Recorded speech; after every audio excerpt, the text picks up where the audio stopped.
হচ্ছে মমতা পুলিশের civic volunteer. আমি শুভেন্দু অধিকারী এই রাস্তা দিয়ে যাচ্ছি বাগডোগরায়, এর ছবি তুলছিল। এর পোশাক দেখুন। কলকাতা হাইকোর্ট বলেছে সিভিক ভলেন্টিয়ার শুধুমাত্র ট্রাফিকের ডিউটি করবে। এই পোশাক পরে মমতা পুলিশের সিভিক ভলেন্টিয়ার। বলেন নাম বলেন না ভাই।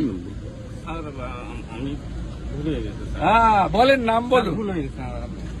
হাইকোর্ট বলেছে। আরে আমার পা ধরবেন কেন? আপনি বলেন নাম বলুন। এটা পোশাক ভুলে গেছে টাকা তুলে দেন তো পুলিশগুলোকে, আর ওরা ভাইপোকে পাঠায়। স্যার, ভুল হয়ে গেছে। আপনাদের বেশি দিন না, চিরদিন কাহারও সমান নাই যায়। ভুলে গেছে স্যার, ভুলে গেছে স্যার। এই হচ্ছে সিভিক ভলেন্টিয়ার। মাল তোলো, আমি আর আইসির কাছে জমা করো, ভুলে গেছে। আর ভাইপোর কাছে পাঠাও। দেখুন পোশাক দেখুন, সব মোড়ে দাঁড় করিয়ে রেখেছে মমতা। ভুলে গেছে স্যার, আমি আর সব মোড়ে একটা করে দাঁড় করিয়ে।